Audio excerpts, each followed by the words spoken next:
Hello, it's Denise from Women Beyond a Certain Age.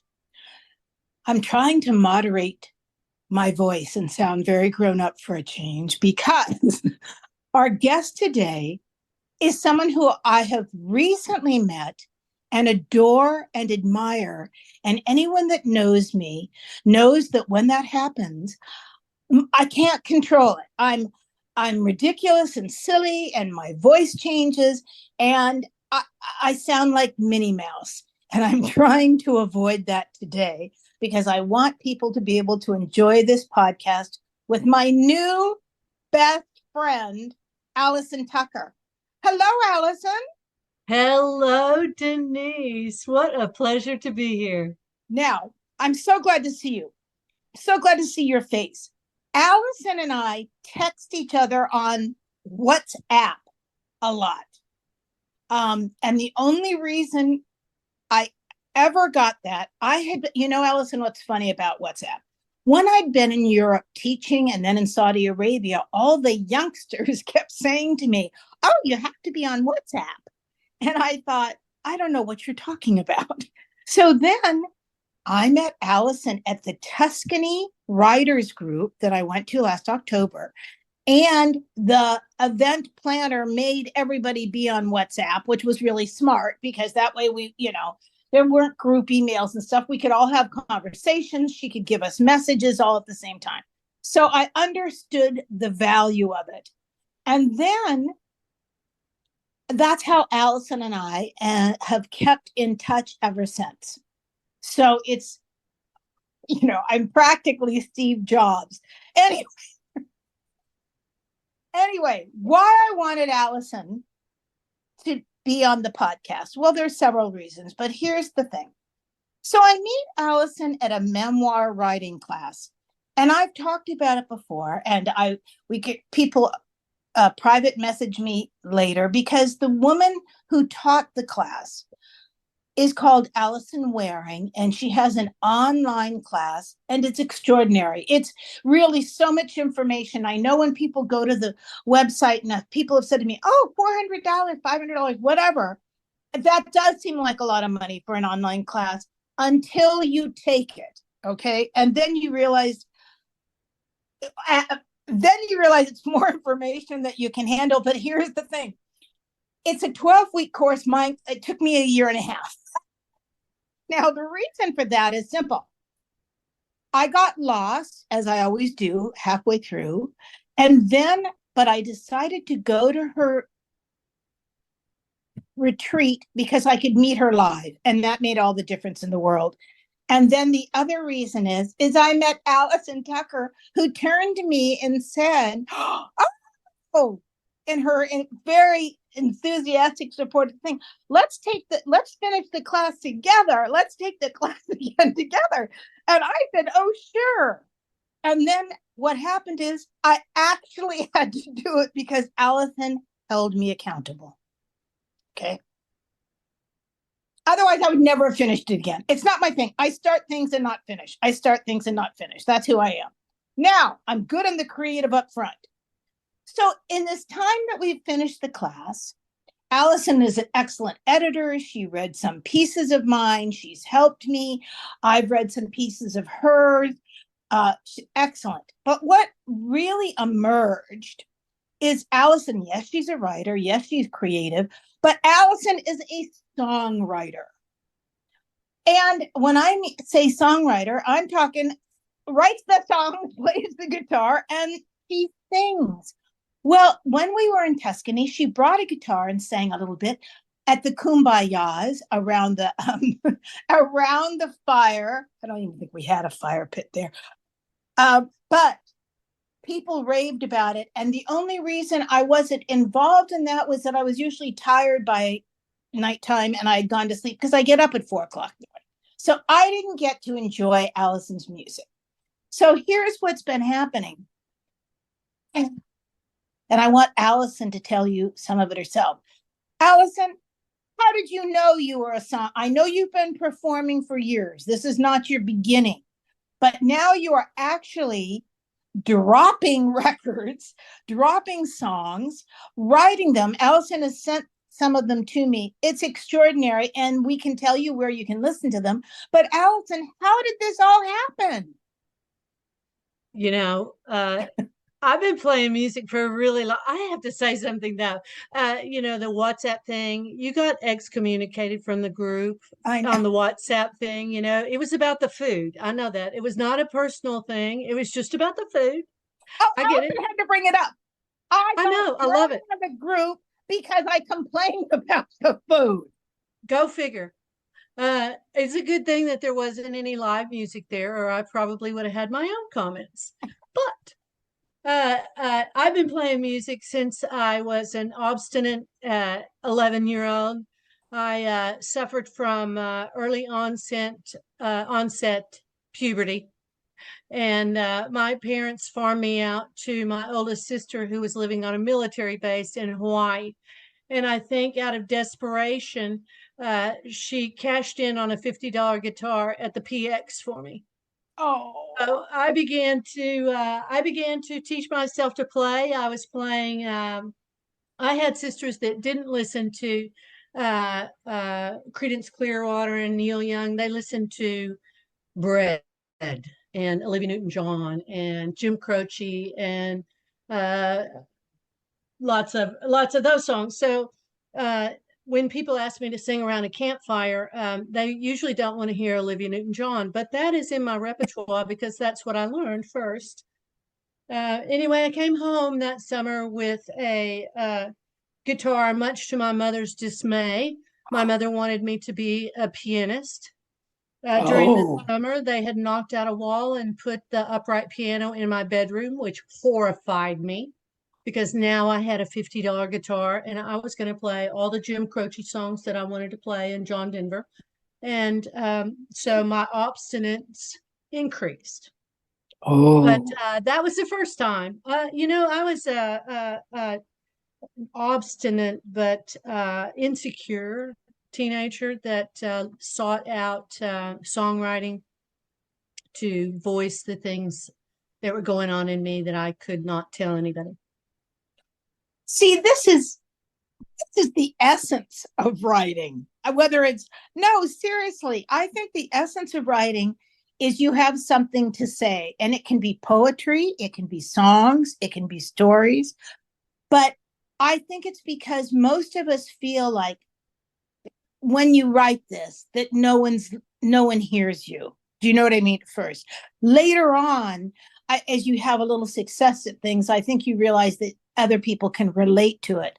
But I think in the beginning, you just think you're alone and you have things to say. One of It's my just old, it's just like writing anything. I yeah, think that there's a therapeutic moment, and a purging that occurs when anyone starts any type of creation, whether it be, art in a sculpture form or painting, or whether yes, it's writing or singing or I think that it's all cathartic. yes. So, what did you do before songwriting, Alison? I got kicked out of the Baptist church.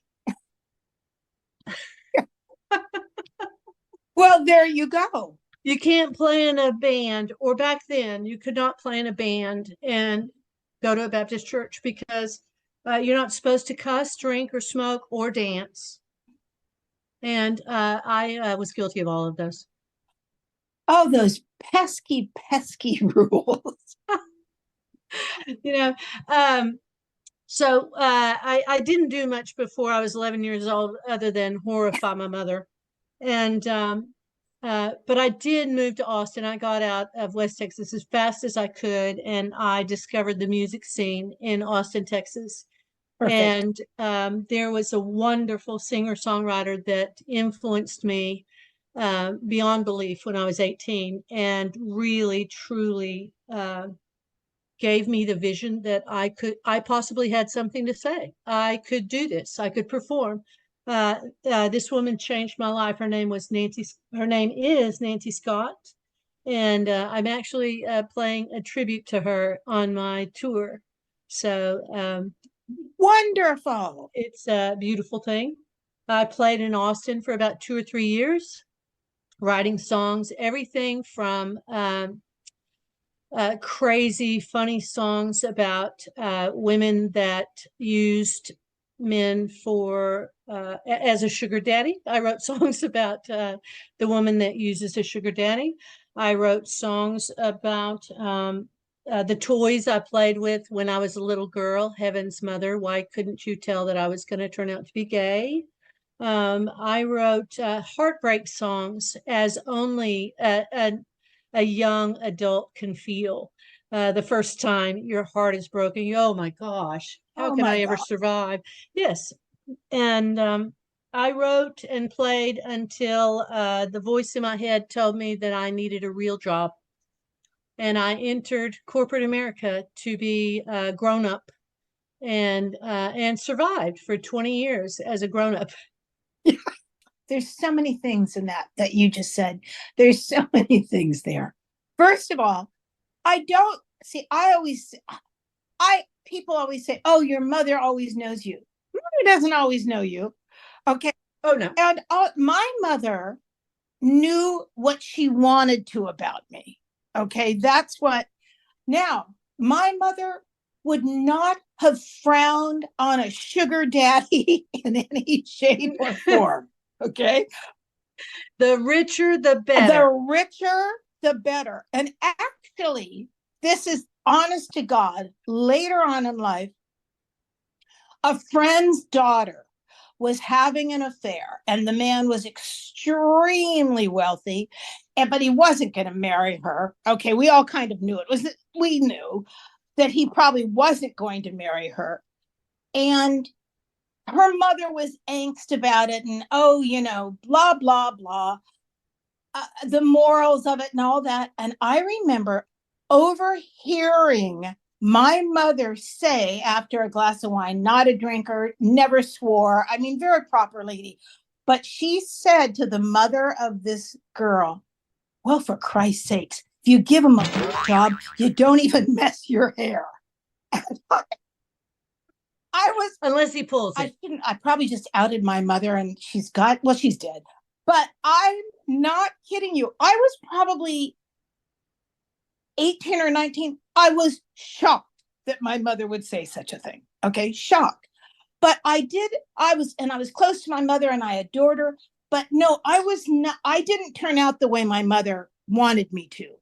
Okay, she just didn't. I didn't. I turned out, she loved me. We were dear friends. And thank God at the end, before she died, she seemed to think that everything was great in my life. But actually, mothers are tricky. I think mothers are very tricky. My mother, I knew what my mother wanted me to be, and I served up an acceptable scenario of that recipe, and we existed together. Yes. Yes. In a peaceful. I had a really hard time making her a cassette tape when she asked to hear recordings of my songs. Oh. But I picked a lot of covers instead of my originals. They were quite brazen. I sometimes I'm quite tactless. You've experienced that before. No, you know what? I don't think of you as tactless at all, Alison. I think of you as direct. And I like the song that. about the woman that loves sugar daddies is called Betty Bleeder. So there is a little bit of grace that's absent. I did grow up and start writing songs that weren't quite as shocking. And but do I get to tell you how it is that I'm finally that's playing what music I'm waiting for. Well, you hadn't gotten to anything for please 20, go ahead. So I lived in corporate America for 20 years. I then decided that it was time for me to get married and raise children. I did an okay job at that. About 4 years ago, I realized that freedom was on the horizon. I was served up divorce papers. I had to leave my family home.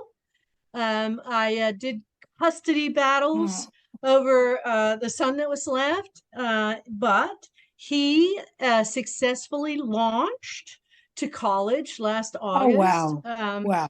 I had been the primary caregiver of my mother for 6 years. And voila, Alison Tucker is born. Alison now has the freedom to write. She has the freedom to go to Tuscany and write memoirs with wonderful, interesting people. And now, because I do believe in second chances, which is the name of my tour that I'm about to go I on, know. Second Chance Tour. I have actually gone into the recording studio for the very first time. I've laid down six, as of yesterday, 6 new songs, and have begun to release them into the airwaves. It's crazy because when I played when I was 20, you'd make cassette tapes Yes. and shuffle them around to the bar where you're drinking, and hey, can I play? And it's a different world Yes. now. And I have learned faster about this changing world, not from my children, surprisingly enough. It looks like I would have a built-in, school there, but no. And but it has been an amazing adventure, and it is happening so fast. My plans are to go on the road, and I leave June 16th for my Second Chance tour. I'm going to play music all the way from Texas to Alberta and back. Oh my God, Alison, I didn't know that part. Now, I have to tell, I don't know why it is. Well, I do know why it is. There's always 2 or 3 things to me in every woman's story. And I'm sure they are in men too, but I'm not as interested in men's stories. Just not. I'm sorry. I'm just not. I'm not a man. But there's always something traumatic. Getting served divorce papers, as an example, in your case. I mean, there's always something that happens that finally, I don't, it's because I think women have to, we pretend a lot in our lives. I think we pretend a lot, whether we know it or not. We're trained to do it. Society asks us to do it. That's too deep of a subject to go in today, but it's so amazing to me that eventually, when all of a sudden, and often it is after we've raised children or after childbearing years or after something huge happens in our life, that all of a sudden, here we are 40, 50, 60, and we say, we're free. Okay. This is huge. It is huge. Divorce papers have they're a very good catalyst to severing that ball and chain, so to speak. Yes. Oh no, absolutely. There's just moments. You know what, Alison? I want to get back to see Alison so people understand. I have heard Alison's songs that she's been recording because she sends them to me in our WhatsApp messages and also an email. So, Alison, I got the ones, was it yesterday or the day before? The first one that's dropped is called Tell Us. That was the first one that's dropped. And I shared it on Facebook, and May 1st, three-quarter time was released to all streaming platforms. Okay. YouTube, Apple, all of them. And where did the idea, where did the kernel come from for that song? I have to announce, which you have not. I'm from Texas, and it's the greatest place on the face of the earth. And being a native Texan, I country western dance. Oh. And there is nothing to me like a waltz.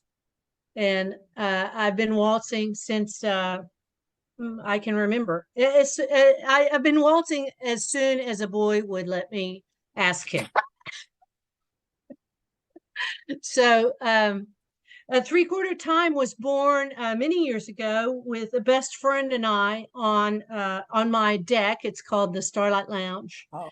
And we were in the midst of, we had concluded that it was about time to get the hell out of this relationship that we were in. she with her partner, me with mine. And after several intoxicating beverages and other flowery additions, we began to pen this idea about waltzing away from someone. Got it. And got to tell you, we did turn out something that was acceptable, and I've played it a few times since then. And I got to share it for our partners. I got to play it for our partners after it was, completed, and they were less than pleased. They were not tickled about the idea that I was singing about leaving. So we've become about.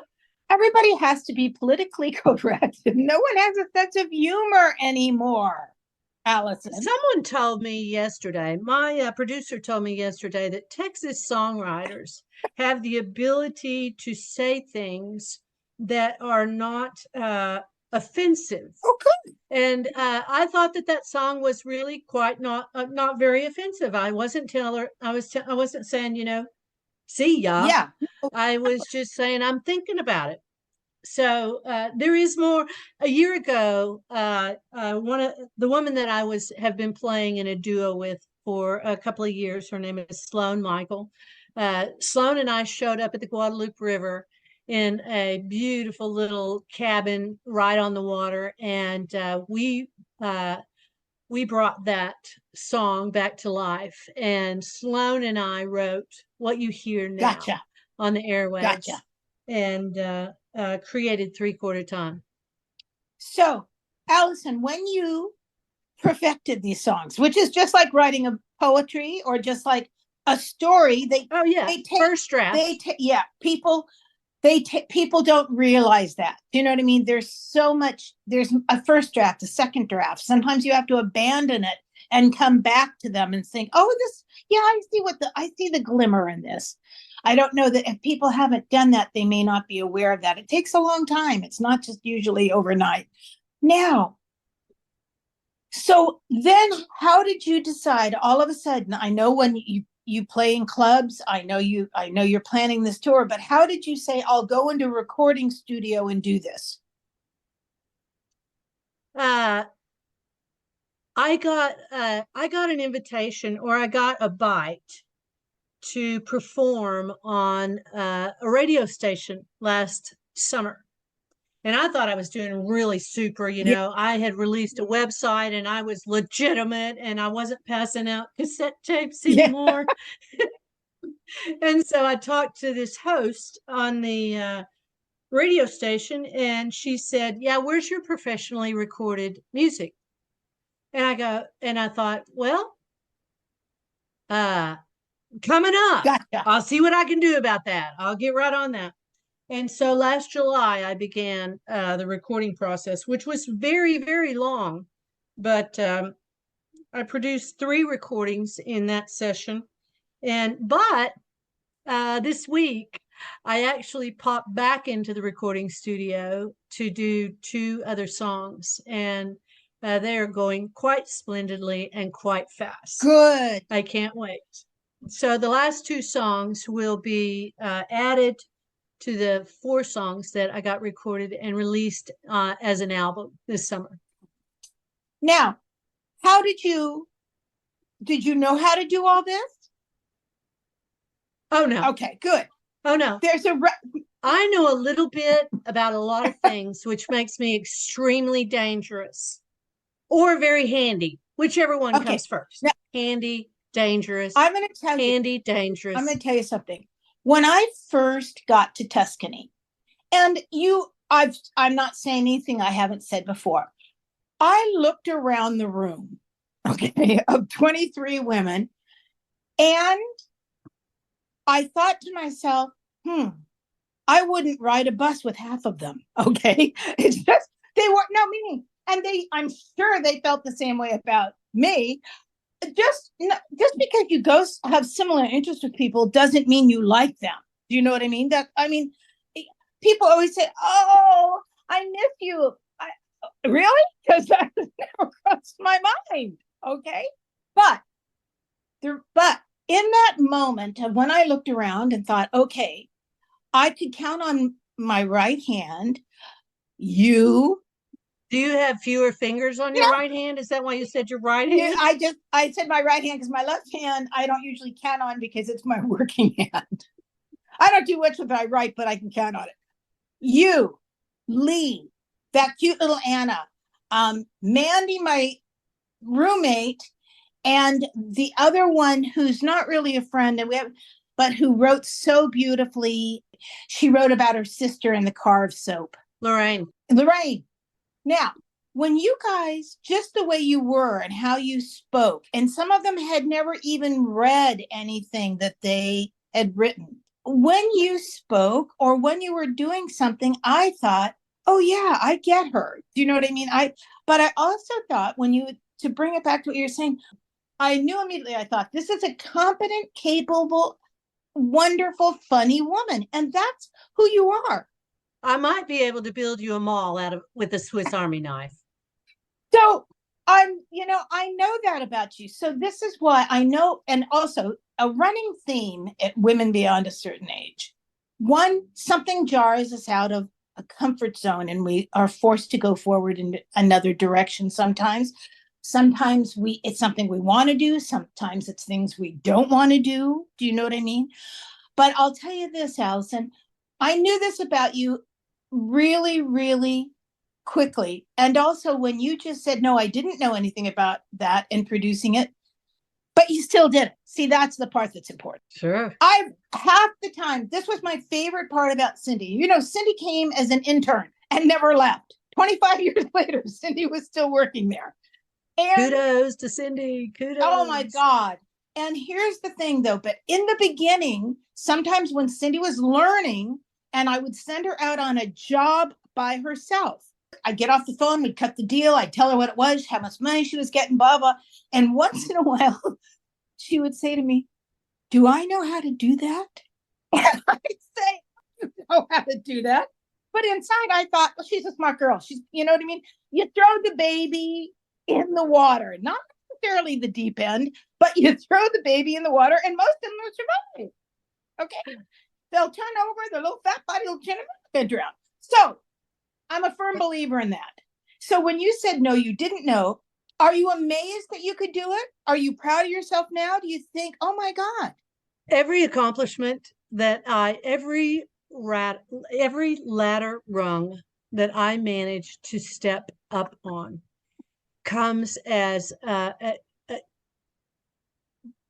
beautiful gift. Good. It is a sign that I am traveling in the right direction. I was talking to a friend of mine this morning, and she was clapping. I love friends that clap, and absolutely. She was clapping, and she said, I asked her, I said, you know, why is it that chasing your dreams seems so unusual and so out there? And I do stop and pinch myself every time.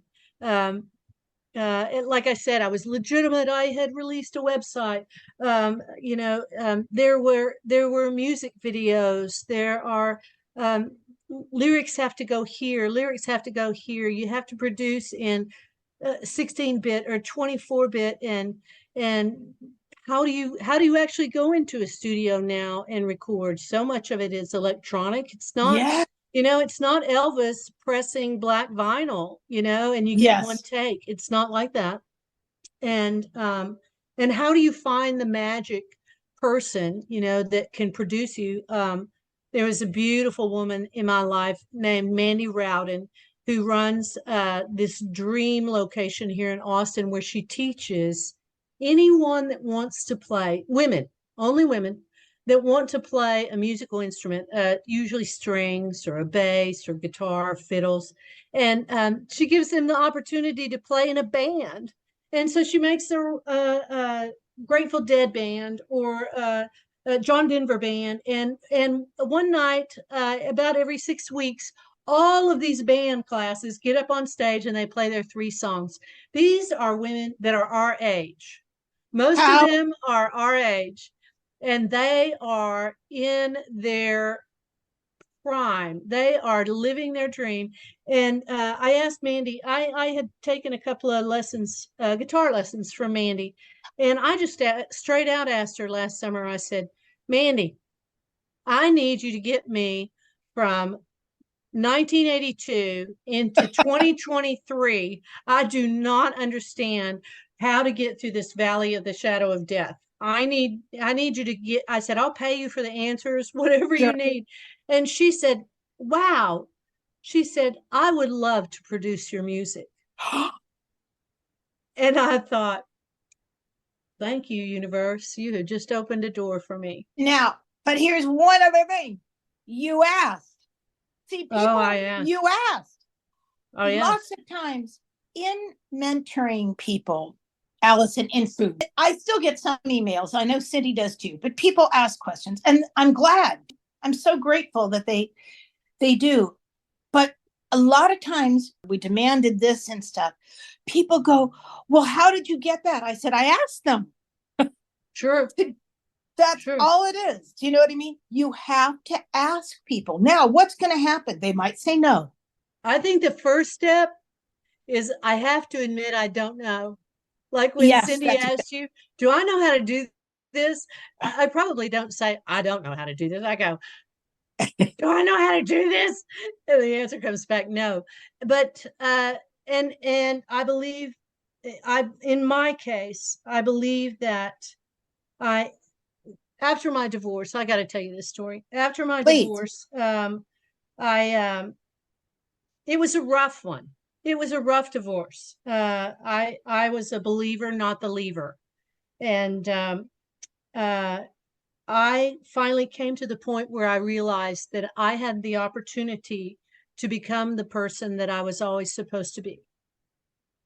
Okay. And, you know, whether anybody believes in God or the universe or, you know, the golden doorknob on the bedroom, whatever you call it, I believed that I was committed. And with that help, I would and had the possibility and the courage. I promised that I would have the courage. If the doors would open for me to become the person that I was supposed to be, I would step through. I made that promise. And so when I named my tour the Second Chance Tour, I was really serious. I felt like that maybe I burned up 100,000 chances, who knows? But I called this a second chance because that's what I felt like I got. I got my second chance to be who I was really, really, really supposed to be. That's extraordinary, Alison. It's extraordinary. I don't think that it makes me so different from a whole lot of people. I think that people hope and wish for the opportunity and the chance, and they dream about that. Some people are just afraid and can't do it. Okay, that's all. Even when they're offered their chance, they're afraid and they can't do it. And you know what? I get that. I get that too. Just because I'm chasing my dreams does not mean that I do not meet the monster every morning before I put my feet on the ground. There is fear that lives inside me with each breath. And somehow, you know, there happens to be one more open door. I met you, I talked to you. We've talked about the next step, you know, as I travel, what I'm going to write. We talked about that. You know, there are doors that open to help me combat my fears and my monsters. Well, yeah, you overcome them. You step over them. In the same vein, I wrote the catering book that I wrote, Alison, I wrote in 1993. I have a copy. Oh, you're kidding. I have a signed copy. Oh, for God's sake. Oh, that's the party book. You're absolutely right. But the first book I ever wrote in 1993 has had 8 editions. Okay, it's been an industry book. It's helped. Inexpensive $20 how to break into catering, how to start a small catering business, blah blah blah. Now, sold about 200,000 copies of it. I still get royalty checks. The publisher has been bought out and bought out and bought out, but the book is still there. This was so amazing to me. I got an email. I don't get a lot of emails on that book anymore, but I got an email from a woman who said to me, I bought your catering book. I thought, God, I hope she got the 8th edition. You know what I mean? I hope. But they all sell different, they're on Amazon. But the reason I say it is that she said to me, I always wanted to go into catering. And my husband was an attorney and said it was below us, and he made too much money and I couldn't do it. And she said, and we've gotten divorced after like 35 years of marriage. And she said, I have a shitload of money now, and I'm going to give beautiful dinner parties. I'm going to be a caterer. Now, this woman's been married 40 years. She's got to be in her 60s. Do you know what I'm thinking to myself? And I didn't want to say to her, honey, you're too old. You know, for God's sakes, just go to the Bahamas, you know, get a pool boy if you've got that much money. But no, she said, but your book has changed my life. Now, this is 1993 when I wrote the book. This is 2024. I've got one foot in the grave and one foot on a banana peel, and this woman is thanking me for this book. And I said to her, okay, first of all, just keep it simple. I said, I'm so glad. I said, you won't make a lot of money unless if your friends are rich, and they probably are because they were your husband's friends or clients, your friends. I said, if you keep it at, and I was just explaining to her that if you keep it at 10 people, no more at the table, so that's 5 couples, that you can almost be you hire one waitress to help you, but you can make money because you're going to charge them $200, $300 a person, like a good restaurant. And she said, oh yeah. I said, you won't make a fortune, but it sounds like to me you don't need to make a fortune. You just want your self-respect. You want your dream. You want to do this. She said, exactly. I said, okay, well, when you get there, send me some pictures. I'm proud of you. How wonderful.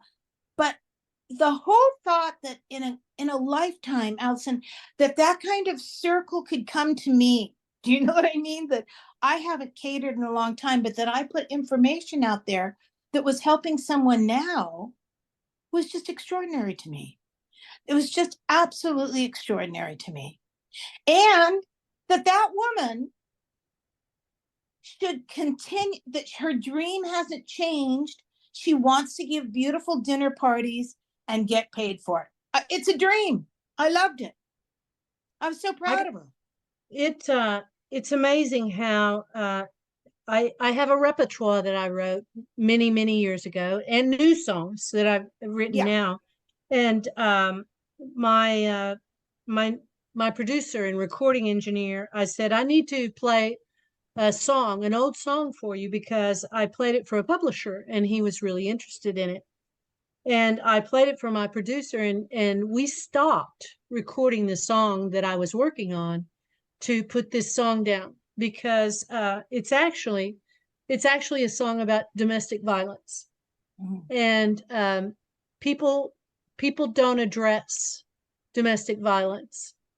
And that's who told me Texans have such a great way of saying things very subtly. It's a very subtle song, but it's going to make a splash. It's going to make a splash. Now, tell us what song you talked about. What is the song that you're going to release on June 1st? The song that's coming out on June 1st on the streaming platforms is called New Lover. Yes. The hook and the t-shirt that goes with it is, your new lover's gonna hate me. That's right. Okay. And I can see Cindy just goes, oh, I've thought that before. And it's about an encounter in a bar between a man and his new girlfriend, and his ex-girlfriend walks into the bar, and they start to communicate for some reason. I would avoid that at all costs, but the story is that the ex-lover approaches the new couple, and there is fire between the ex-lover and the man and the ex-lovers. And the ex-lover is me. I'm singing from that point. The ex-lover is warning him to cool it, and then of course I address the new girlfriend and say, uh, uh, you're gonna see his kiss on my lips. You're gonna know, you're gonna know, you're gonna know, and you're gonna hate my guts. It's fabulous. I'm glad you heard it. I'm Now glad you that's listened. the one you sent to me that I got to read all the words, right? Yes. And as I was reading it, Alison, this is what I said back to you. I know it was a song. I know that you're a songwriter, but it was also there. It was a whole play within that song. I'm a storyteller. I Yeah. am a storyteller. When I write Whole, songs, I write stories. yeah. It was extraordinary. And then what's the next track after that? The next song that was going to be released is called Let Me Go. And it is a struggle between a jilted person that hasn't quite resolved the breakup yet. It's a personal conversation with myself. Let me go, unlock these chains. Yeah. It is the admission that I am still hanging on. Yes. So, I've been and the next one is called G.I. Joe. And it is about when I was a child, I did not play with Barbie. I played with Big Jim and Big Josh and G.I. Joe and Johnny West and Geronimo and Tonka trucks and Army men and it is the catch line is it's there's a chorus that says, "Oh, Mama, how could you not know?" Oh, gotcha. And it is my coming out song, Got it. and it's funny. It's funny, and I love being funny, and I I love know. singing about funny stuff Yeah. because it's like domestic violence. People don't sing about domestic violence. Well, people don't talk about playing with the wrong kind of toys as a little girl either, and I do. Now answer me this. You put together a tour, the Second Chances tour, and tell us one or two of the places that you're going. I have 2 gigs right now. I have just started piecing together. Good. I Okay. I had this horrible realization. I looked at a Rand McNally the other day of the United States, and I thought, "Holy cow! When did Wyoming get in between Colorado and Montana?" You would think. Uh, all I can say is thank God for GPS. Um, yes, I can imagine that I will probably be wandering. Not all those who wander are lost. That's They're right. just Alison Tucker looking for the next bar. Um, I am playing. I do have 2 gigs in a little bit north of Durango right now, in a place called Moncos, and I've got some feelers out in Durango and Paradise Valley in Montana and Livingston and Bozeman. And so as they solidify, I'll add them to my schedule Got it. on my website. That was a great So lead in for my website. so now if you put feelers out to people, they can just go and listen to one of your songs. Yes, they can They can. see videos, they can listen to songs. I've got a bio that was written by someone else. Good. No, And yeah, writing bios are difficult. people shouldn't write their own bios, Alison. I'm convinced of it. I Well, people always, write memoirs. Why can't they write bios? well, it's a different thing. It's It a different sell. Okay. is a very different thing. It's a Yes. different thing. Well, all right. Now listen to me. What I'd love to do, Miss Alison, is Cindy puts all the information how to reach you on the on the Woman Beyond a Certain Age website. You, of course, can put this podcast when after it broadcasts on your website if you want. But what I'd love to do, Alison, is after you've been on tour, a couple of times. And after these next couple of songs drop, I would love you to come back and tell us what the results have been like. Do you know what I mean? I will. Because that's, and also not that, I mean, if I learned anything in my career is that everything took twice as long as I ever thought it was going to. Do you know what I mean? You wrote a book and you did a TV pilot and everybody said, oh, you're going to do this. And that's not at all what happens. Do you know what I mean? You trudgingly keep on moving forward, but things don't happen as quickly as we often like them to. But I think that it's inspirational to have people come back and hear, after you've put so much effort into this and decided to do it in the last year, what's happened to it. Do you know what I mean? think one of the greatest challenges of being a woman of a certain age and deciding that, yes, I'm going to chase my dream, is quieting that soft voice that comes back and says, wow, if you were 20, oh yeah, I would be a lot stupider at 20. I was really a lot. I wasn't quite. I haven't achieved enlightenment or brilliance yet, but part of the thing that and I encourage any woman that, just like your friend that decided, that she wanted to be a caterer. I encourage any woman at any age to just do it. I believe in second chances, and yeah, it's going to happen. It's going to happen the way that it's supposed to happen, that's exactly right. and there are. I have a lot of women followers already. Oh, of course and, you do. Of course you do. Women have offered me, if you're in this area, I'll put you up, while you gig here, all over this country. Good. So I suppose that I will become quite familiar and friendly with my back seat. Yeah, how wonderful. Alison, and Cindy and I worked with a lot of talent in cooking shows on when they appeared on. They were actresses, and they might be on. They were on. We saw them on the Tonight Show, or if it was Donnie and Marie when they had a show, or whatever daytime, the Home Show, or whatever show it was. One of my favorite it was a cooking show, and a woman who had just come off absolutely beautiful. She'd just come off a huge nighttime drama, and she had decided to get married and have her 2 kids. So she was 28.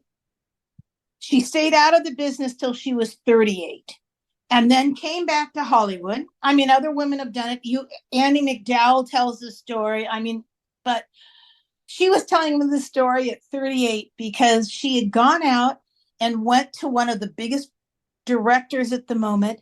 And she was still, of course, she's 38. She was absolutely beautiful, but she wanted a role. And he said to her, oh, God, we would have loved to have had you when you were 28. She said, what? He said, well, no, you can't part now. And she said for a moment that I remember thinking, you should have gotten across the desk and strangled him. Do you know what I mean? And by the way, this was a director, I won't say his name, but he was short and fat, and no prize here, okay? And yet he was judging that she was 38 years old. The nicest thing happened. A few years later, she got another primetime drama, and she was on for like 10 years. And I often thought to myself, I hope she dropped him a note, you know what I mean? And just said, thanks for not hiring me. Love. Right. So it's a crime that men are called distinguished as they get older, and I hope that on my second chance tour I turn out to be charming and clever. Well, you are already. Forget distinguished. Charming and clever. Those are my wishes. Okay. All right, my darling, you're going to come back and talk to us in a couple of months, and we're going to hear some of the results. Cindy's going to put all the information about you that she can, and where people can download your music and listen to it, and your website. And If anyone wants to reach out to me or Cindy, they know that they can reach us at womenbeyond@icloud.com. Sometimes people like to private message us. They just don't want to put it on the website. And I understand that. People, we have so much exposure already in the world with everything that's going on. So Alison, thank you so much. Oh, wait, I if anybody wants to contact me, yes, you can contact me at AlisonTucker.com. That's only Good. one L, ALISON, Tucker, as in. And there's a mailing list that you can join. I put randomly and not often. I do not blow up anybody's email box, but randomly I write a personal note to my mail list, and you can join that on AlisonTucker.com. It's perfect. It couldn't be any better. Couldn't be any clearer. Alison, thank you so much. I know you're busy, and this was just a delight. And the best part was seeing you. It is great to see you. I'm so impressed with your writing. That's all I can say. I'm so impressed. Oh, you keep them coming. I'm still reading, and I'll have lots of time to read on the road, Denise. Okay. Now I have to tell you, Alison, I'm slow but sure, but I've been doing some organizing. It's all okay. I'm okay with it. I've had as long as it's still coming, it's the right thing. I've let go of this was the thing, and I say it to people, but I'm not really joking. I didn't expect when I retired to find out that I was lazy. I was never lazy when I had to work. I was like, people say, oh, you're the hardest working woman in Hollywood. I mean, it's impossible for a person with ADD to be lazy. Oh, no. But I am one. You are one. But I am. All right. Thank you, Miss Cindy, for everything Miss Cindy does. Always, she keeps the train on the track. Thank you, Alison. We will talk to you again soon. And thank you for everyone that listens. And we love your messages. And that's our story. Okay. Have a great day. That's perfect. Bye, honey. Bye.